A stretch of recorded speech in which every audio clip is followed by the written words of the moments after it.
Olá, sejam muito bem-vindos ao nosso canal Elisete na Janela da Alma. Se você não é inscrito em nosso canal, por favor, inscreva-se, compartilhe para que chegue a mais pessoas. E o nosso intuito, sobremaneira, é chegar principalmente aos portadores de dislexia ou deficiências visuais.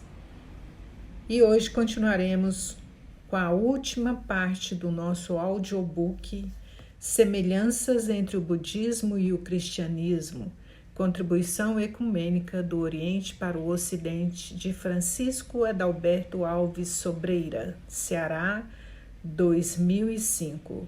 Continuando. 3.7 Crítica à vaidade. Grande importância é dada à crítica da vaidade nas escrituras cristãs e budistas. A vaidade representa o mais puro materialismo, em que a vida centra-se em si próprio, nos seus prazeres, egoísmos, egolatrias, orgulhos, poder e riquezas. Tudo é eu e eu. Finda-se assim a vaidade como a grande oposição do caminho espiritual, que se sustenta no altruísmo, sacrifício, devoção, fé e partilha com o próximo. Ou se é vaidoso ou se é espiritualista, nunca os dois. No livro de Jó, a vaidade eiva-se como fracasso na vida espiritual, pois Deus não ouve os gritos da vaidade. Jó 35,13. Nos Salmos e Eclesiastes, a vaidade retira o objetivo final da vida, provocando uma grande perda de tempo na estadia física. Que grande objetivo de vida é este? Por que grande perca de tempo? Se para a Bíblia o grande objetivo de vida é o caminho espiritual, a vaidade seria o afastamento dela por alimentar em demasia a egolatria, ou em termos tibetanos, o eu. Alimentar a egolatria estende uma concepção de superioridade ao divino, pois o homem é para si próprio o principal foco de vida. Para Jesus, as boas obras não devem ser feitas diante dos homens, pois assim não se receberá recompensa celeste. Dar esmolas e orar com alardes é típico dos hipócritas, que desejam receber glórias humanas. Mateus 6,1-5. Da mesma forma, Buda exorta seus discípulos a não se vangloriarem de suas virtudes ou nenhuma qualidade sobre-humana, pois assim ficará envaidecido, alimentando o egoísmo e tirando proveito pessoal. Karishnanda, 1998, página 99-100. Todo o cuidado que Jesus e Buda tiveram em alertar seus discípulos para não se envaidecerem com suas obras é com o objetivo primordial para que continuem sempre a crescer espiritualmente.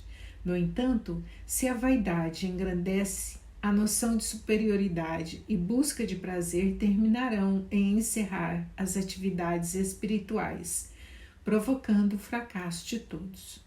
No caminho espiritual, tem que se lutar contra a egolatria. Eu e espírito são totalmente incompatíveis.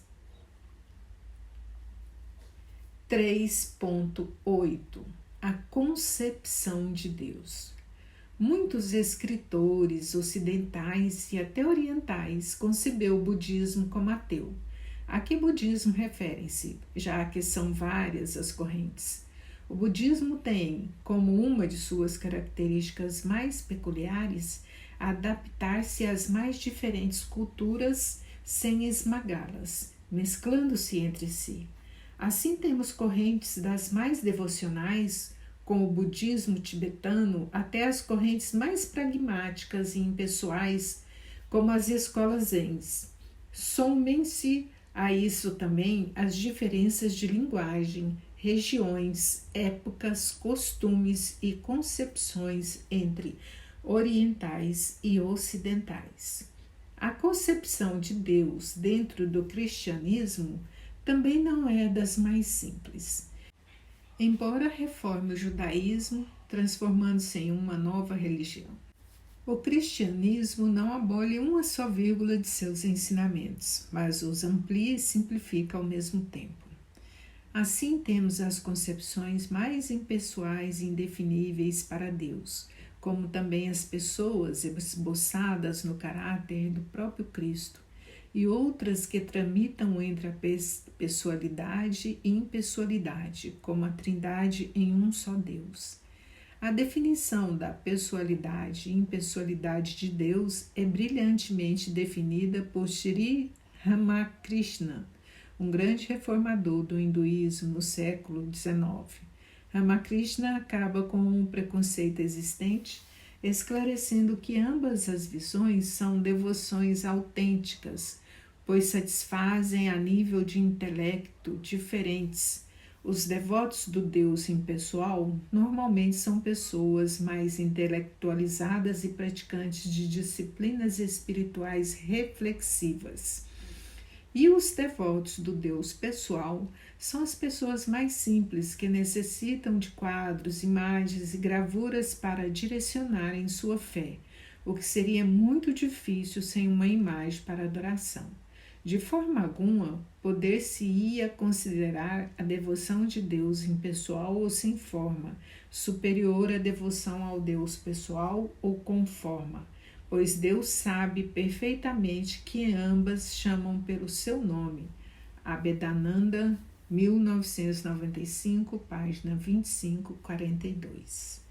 As semelhanças entre o budismo e o cristianismo entram tanto no aspecto pessoal como no aspecto impessoal de Deus.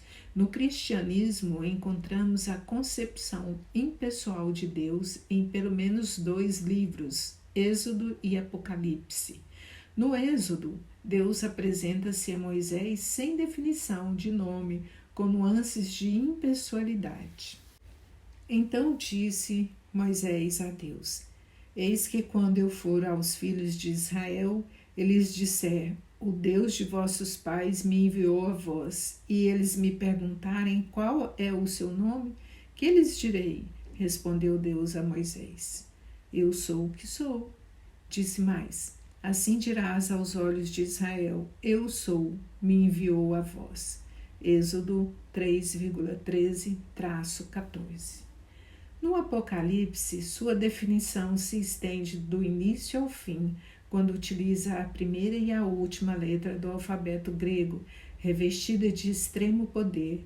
Eu sou o Alfa e o Ômega, diz o Senhor Deus, aquele que é, e que era e que há de vir, o Todo-Poderoso. Apocalipse 1,8. Para Buda, Deus é algo impessoal, e não se interessa em defini-lo como criador, sustentador, reformador ou qualquer outro atributo usado muito no hinduísmo. Seu desinteresse teológico nessas discussões é completo, não significando dizer que o negue. Além da morada de Brahma, há um poder estável e divino, existente antes do princípio e não terá fim. Krishnanda, 1998, página 87. No século de Buda, o politeísmo hindu já dava sinais de mercantilismo com seus inúmeros deuses, em que o povo vivia de rituais com o objetivo de adquirir recompensas, sejam elas materiais ou espirituais. Por isso, Buda, para inovar e satisfazer a sede espiritual do povo de uma forma sólida, baniu de seus ensinamentos toda especulação teológica, tornando-se neste ponto um extremo ao hinduísmo com seus incontáveis deuses. Desta forma, mostrava-se muito claramente como uma nova religião totalmente diferente na aceitação social e na concepção teológica. Deus passa a ser chamado também de mente grande, uma mente perfeita, aberta, observadora, compassiva, natural e sem sofrimentos. Suzuki, 1993, página 42. Derrotar a nossa mente pequena seria extirpar todos os traços de erros e egoísmos, podendo então unir-se à mente grande, à grande perfeição natural. Séculos mais tarde, o budismo sofreu grandes mudanças com a sua introdução no Tibete. Entrando no campo da devoção a um Deus pessoal, temos a grande devoção aos santos do catolicismo, que em muitos casos é mais fervorosa que a adoração ao Pai ou a Jesus. Da mesma forma, procede-se no budismo tibetano, com sua devoção por seus santos ou mestres chamados de bodhisattvas, seres que afirmaram o compromisso de viverem apenas com o propósito de ajudar os outros. A devoção ao mestre é algo comum no Oriente, em que os fiéis sempre procuram um mestre e praticam com ele o tempo necessário, mas sempre observando se os mestres obedecem às regras de moral ética e realização espiritual. Dentro da seara da Trindade cristã, o budismo, após os acréscimos advindos das terras tibetanas, possui a sua trindade, composta por seres vindos do vazio, não nascidos e seres que se santificaram com seus esforços pela humanidade, ou Bodhisattvas. São o Adi Buda, Dhyana Budas e Dhyana Bodhisattvas. Piazza, 1991, página 302. Adi Buda é o Buda primordial, ou Buda cósmico, sem começo nem fim, nascido do vazio. Deste Buda único se produz pela autoconsideração de si mesmo a segunda categoria da Trindade, os Dhyana Budas, formado pelos 5 Budas da contemplação: Vairochana, Vajrasattva, Ratnasambhava, Amitabha e Amoghasiddhi. Sandupi, 2003, página 26. Esses 5 Budas produzem por autorreflexão os Dhyana Bodhisattvas ou Bodhisattvas da contemplação, que atuam no mundo dos fenômenos para iluminar a humanidade. Já foram 4 as manifestações dos Bodhisattvas da contemplação: Avalokiteshvara, Amitabha, Manjushri, Sakyamuni e o Siddhartha Gautama. Portanto, vemos a semelhança que há entre o Cristo sendo a segunda pessoa da Trindade cristã e Buda pertencendo à terceira pessoa da Trindade budista, embora a Trindade budista tenha uma complexidade um pouco maior para as concepções ocidentais arraigadas de dogmas. Podemos ainda nos debruçar sobre a semelhança dos auxiliares de Deus no catolicismo com o budismo, os santos. Santos são os mártires que a Igreja beatificou e estão sempre prontos para beneficiar os devotos que eles oram. No budismo tibetano temos inúmeras divindades, sejam elas pacíficas ou iradas. As divindades pacíficas ajudam e orientam os seres a desenvolverem as virtudes, e as iradas testam com seus aspectos e atitudes coléricas os defeitos, tais como o medo e a ira. As divindades iradas possuem um papel especial na hora da morte da pessoa. São elas que testam o grau de desenvolvimento espiritual do discípulo. Se este conseguiu estipar as ilusões de sua mente e desenvolver as virtudes, por isso elas se apresentam com aspectos demoníacos desagradáveis. Caso o discípulo tenha tido uma grande disciplina espiritual em vida, permitindo que consiga manter a estabilidade da mente nestes momentos de provação pós-morte, ele poderá iluminar-se ou renascer em locais celestes. Sandupi, 2003, página 74-91. Conclusão. Vimos as semelhanças básicas entre duas religiões de épocas, culturas, hemisférios, linguagens e fundadores diferentes, mas mesmo assim irmãs. Expor estas religiões possam contribuir uma com a outra pode soar como a mais pura blasfêmia para seus estudiosos mais fervorosos, não só no cristianismo, a religião dos impérios e da denominação mundial, mas também dentro de certos grupos sectários budistas. Muitas críticas são lançadas ao cristianismo devido à sua expansão proselitista mundial. Sua falta de exigência, seu alinhamento omisso com governos descomprometidos, seus erros do passado e seus bilhões de adeptos, cuja maioria não pratica com profundidade seus ensinamentos. Mas isso é algo mais ou menos natural para uma religião que se tornou a maior do planeta. O que não é natural é que ela se fechar em si mesma e não avançar em passos decisivos rumo ao ecumenismo. Ecumenismo é uma palavra de sérias restrições entre os meios teológicos, especialmente os protestantes. Muitos teólogos advertem que pode haver respeito entre as religiões, mas jamais compartilhamento de doutrinas.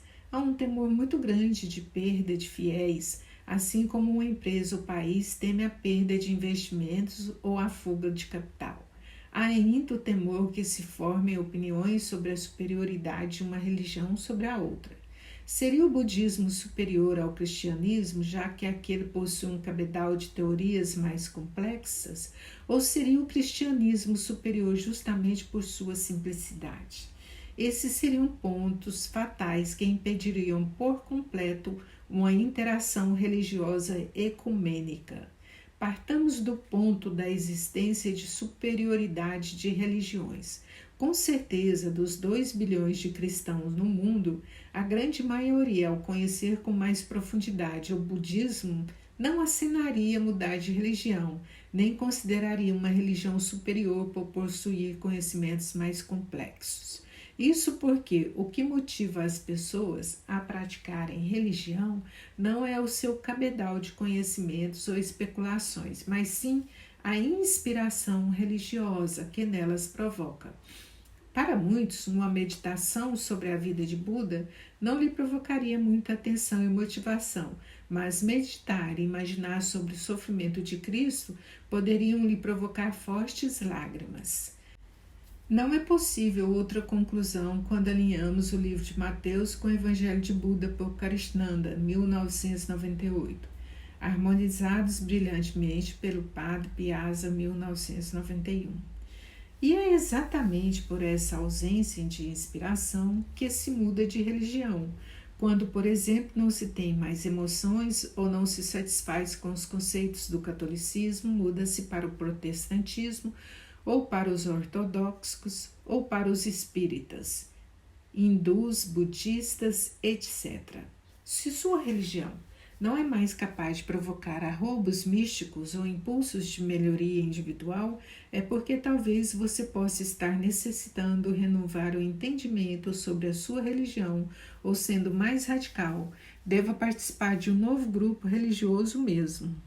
Muito embora tenha sido contundentes nas críticas ao cristianismo e judaísmo, cabe enumerar que essas só cabem em determinadas épocas e grupos isolados, pois o cristianismo também absorve em seu seio as mais primorosas formas de devoção humana, como a vida e o trabalho de Francisco de Assis, da Madre Teresa de Calcutá, as autênticas devoções do povo em Canidé, Aparecida do Norte, Fátima na Itália, Santiago no Chile e tantas outras manifestações com seus sacrifícios, caminhadas, procissões e arrebatamento de fé das pessoas mais humildes e sinceras.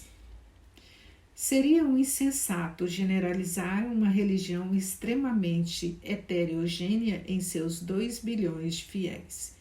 Creio que dessa forma, explanando as pesquisas e reflexões a respeito do sincretismo da negação de si mesmo, da compaixão, do teísmo budista e de todas as semelhanças entre o Oriente e o Ocidente, ter contribuído com mais uma vírgula na aproximação ecumênica das religiões no mundo.